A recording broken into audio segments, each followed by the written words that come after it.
Olá, sejam bem-vindos a uma história impressionante. Ela se acontece em 2000 e... algumas centenas de anos. O mundo, a maldade foi crescendo grandemente. A depravação, a violência, tudo o que existia de ruim e de errado foi intensificado com o tempo. Triste, parece até que não existia mais a bondade na Terra. Bom, parece não. Não existia mesmo. Não existia mais afeto, não se tinha mais afeição por ninguém. As pessoas, quando tinham filhos, o que também era muito reduzido, quando tinham filhos, jogavam eles fora, e isso era normal.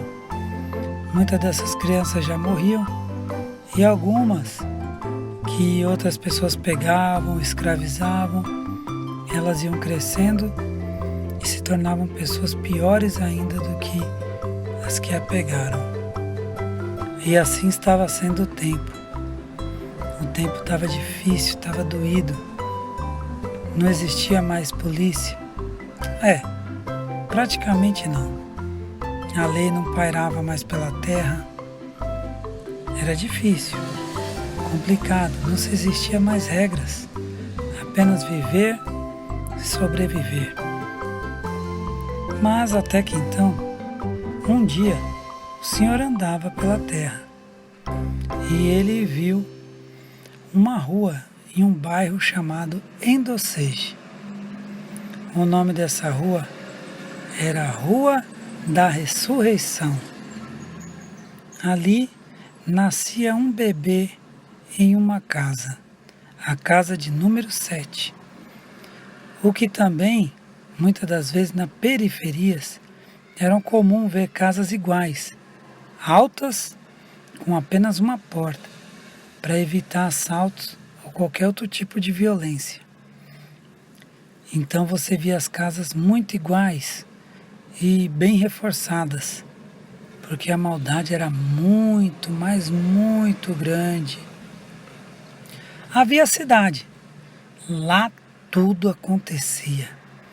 Mas da cidade vamos falar mais para frente, porque a nossa história vai nos levar até lá. E as pessoas que viviam na periferia, o qual vamos pegar agora esse núcleo para contar a nossa história. Nessa periferia haviam muitos homens e algumas mulheres.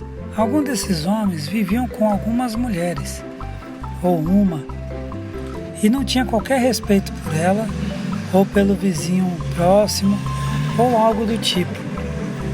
Muitos não chegavam nem à velhice.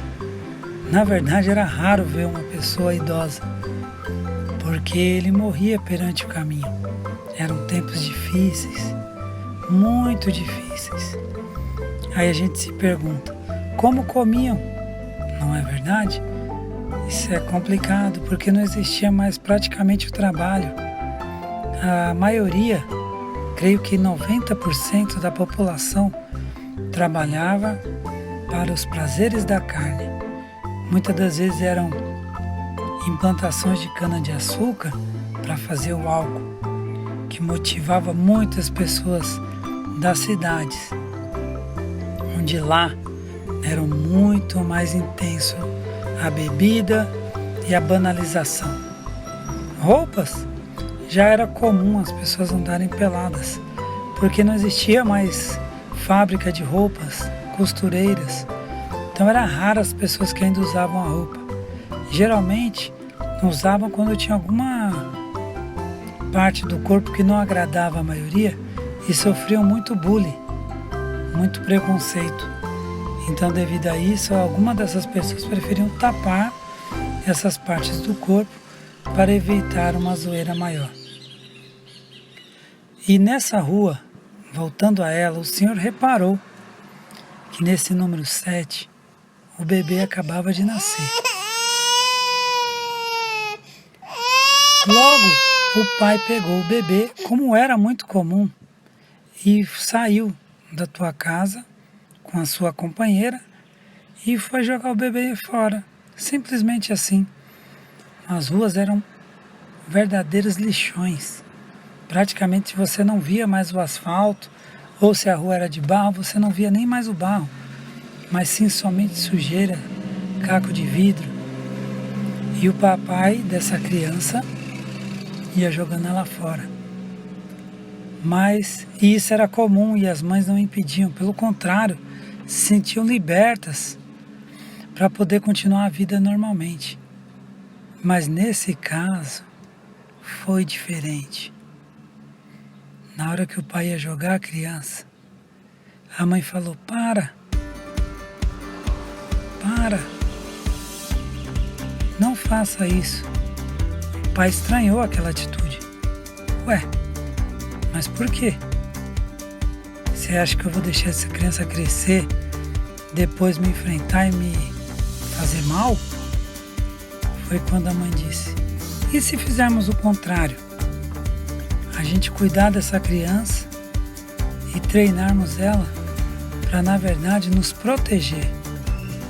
Pois o pai dessa criança era um dos poucos que estava conseguindo já avançar um pouquinho na idade. Não era idoso, mas já estava com a idade um pouquinho avançada. Então ele olhou e ele amava muito viver. Ele não queria morrer. Ele acreditava muito que a maldade era tão grande que todos ali, quando morressem, iam para um lugar ruim, no inferno. Mas ele gostou da ideia da mãe. Ele parou, pensou, refletiu e disse: quer saber? Você tem razão. Eu vou tentar. Se no meio do caminho eu ver que a criança está se rebelando contra mim, com rebeldia, eu faço o que tiver que fazer. Então ele voltou para dentro com a criança e a sua companheira. O Senhor olhava atentamente e ali o Senhor falou: finalmente a semente do bem foi plantada. Se preparem para a próxima parte, a parte 2 dessa história que vai te encantar. Acompanhe aqui, deixa um like, compartilha, se inscreva no canal, ajude a gente, porque depois dessa história, depois desses vídeos que terão várias partes, vários capítulos, nós escreveremos um livro e eu creio que vai agradar a todos. Deus abençoe, um forte abraço. Aqui é o Alex que vos fala. Um forte beijo, fiquem com Deus e fui!